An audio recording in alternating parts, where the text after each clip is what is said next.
Assalamualaikum warahmatullahi wabarakatuh.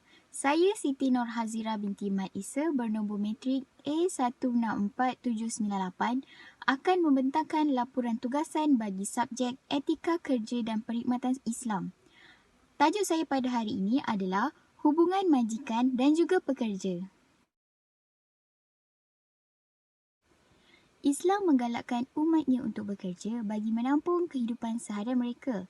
Namun, mereka perlu melakukan pekerjaan yang halal kerana Allah amat murka kepada hamba-Nya yang melakukan pekerjaan yang haram. Setiap urusan pekerjaan sudah semestinya melibatkan antara dua pihak iaitu antara majikan dan juga pekerja. Maka kedua-dua pihak ini perlu menjaga hubungan yang baik antara satu sama lain bagi mewujudkan suasana yang kondusif dan harmoni dalam sesebuah organisasi. Tidak lupa juga, mereka perlu mengamalkan etika kerja yang cemerlang bagi mewujudkan organisasi yang cemerlang juga. Jadi sekarang saya akan menerangkan tentang definisi etika terlebih dahulu. Perkataan etika berasal daripada bahasa Greek iaitu ethos yang membawa makna perangai ataupun kepribadian. Secara amnya, etika ini membawa maksud tingkah laku, moral ataupun tindakan yang dilakukan dalam kehidupan seharian mereka. Seterusnya saya masuk kepada definisi majikan. Majikan, menurut Kamus Dewan, majikan merupakan seseorang ataupun badan yang mengambil orang lain untuk bekerja dengannya. Ada juga yang mendefinisikan majikan sebagai seseorang yang menggaji orang lain untuk melaksanakan pekerjaan di bawah organisasi yang telah ditubuhkan. Dan yang ketiga, saya akan menerangkan definisi pekerja. Pekerja ataupun pekerjaan berasal daripada kata dasar kerja.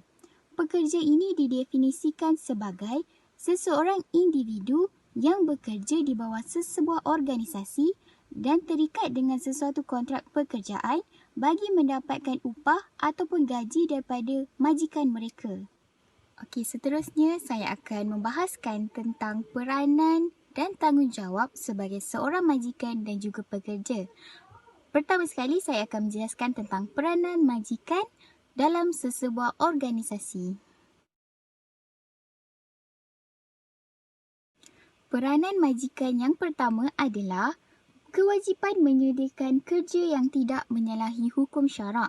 Seseorang majikan perlu memastikan bahawa setiap pekerjaan yang dilakukan ataupun diberikan kepada pekerja itu adalah halal bagi mendapat keberkatan dalam setiap pekerjaan yang dilakukan. Peranan majikan yang kedua adalah memilih pekerja yang layak dengan kerja yang dilakukan. Seseorang majikan perlu memastikan bahawa pekerja yang telah ditawarkan jawatan di dalam organisasi tersebut mempunyai kelayakan yang bersesuaian dengan diri mereka. Seterusnya, majikan berperanan dalam melindungi kebajikan dan juga hak pekerja. Setiap pekerja sudah semestinya mempunyai hak dan kebajikan mereka tersendiri. Maka majikan perlu menjaga dan menghormati hak dan kebajikan mereka sebagai seorang pekerja. Antara kebajikan yang perlu dijaga adalah seperti membayar gaji mereka setimpal dengan pekerjaan yang dilakukan, menjaga kos kesihatan mereka dan juga lain-lain. Peranan yang berikutnya adalah pemberian kerja yang jelas dan terang. Sebelum seseorang majikan memberikan tugas kepada pekerjanya, majikan perlu menerangkan dengan lebih jelas tentang apa yang perlu ada dalam tugasan yang mereka akan lakukan. Apabila seorang pekerja memahami tentang tugasan mereka, maka mereka akan menyelesaikan pekerjaannya dengan lebih mudah dan cepat. Peranan majikan yang terakhir adalah memberi galakan dan bantuan kepada pekerja. Apabila seseorang pekerja mendapat galakan dan bantuan daripada majikan, mereka akan lebih bersemangat untuk berkhidmat dalam organisasi tersebut. Contohnya, majikan memberi galakan dan bantuan kepada pekerja untuk menjalani program latihan atau kursus bagi meningkatkan kemahiran mereka dalam sesuatu bidang. Seterusnya, saya akan menerangkan dengan lebih lanjut mengenai peranan pekerja dalam sesebuah organisasi. Peranan pekerja yang pertama adalah memahami dan mematuhi terma dan syarat kontrak perkhidmatan yang telah ditawarkan. Seseorang pekerja dilarang sama sekali untuk melanggar atau mengabaikan peraturan dan syarat yang telah ditetapkan oleh majikan mereka, kerana ia merupakan sebahagian daripada tanggungjawab mereka sebagai seorang pekerja. Peranan pekerja yang kedua adalah meningkatkan pengetahuan dan kemahiran. Pekerja perlu sentiasa meningkatkan ilmu pengetahuan dalam diri mereka dari semasa ke semasa, dan mereka juga perlu merebut peluang untuk menjalani latihan atau kursus bagi meningkatkan kemahiran mereka dalam sesuatu bidang. Peranan yang seterusnya adalah mengetahui dan memahami hak-hak dan kewajipan seorang pekerja. Seseorang pekerja yang bertanggungjawab tidak boleh sama sekali mengingkari segala arahan yang diberikan oleh majikan kepada mereka. Peranan pekerja yang keempat adalah mengutamakan aspek kualiti dan produktiviti. Apabila seseorang pekerja menunjukkan kualiti yang baik dalam melaksanakan tugasnya, maka mereka akan lebih dipercayai oleh majikan mereka sendiri. Dan peranan pekerja yang terakhir adalah peka terhadap persekitaran dan keperluan semasa. Apabila berlakunya masalah dalam sesebuah organisasi, pekerja mesti peka dan bersama-sama dengan majikan untuk memikirkan jalan penyelesaian bagi meningkatkan balik nama organisasi mereka. Seterusnya, saya akan menerangkan tentang etika kerja antara majikan dan juga pekerja. Antara etika yang boleh dijadikan panduan oleh majikan dan juga pekerja adalah seperti berikut. Yang pertama adalah persetujuan matlamat yang sama antara majikan dan pekerja. Majikan dan juga pekerja perlu memahami matlamat dan objektif yang ingin mereka dicapai secara bersama. Hal ini demikian kerana untuk meningkatkan mutu pengurusan organisasi mereka dan menjayakan sesebuah organisasi itu hingga ke persada dunia. Etika yang kedua adalah pemantapan hubungan dengan Allah Subhanahu Wa Taala. Sebelum terjadinya hubungan yang baik antara manusia dengan manusia, mereka perlu menjaga hubungan yang sempurna dengan Allah Subhanahu Wa Taala.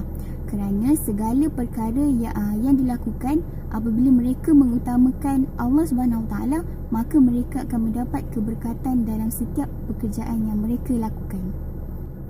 Yang seterusnya adalah pengamalan konsep ihsan dalam perhubungan dua hala.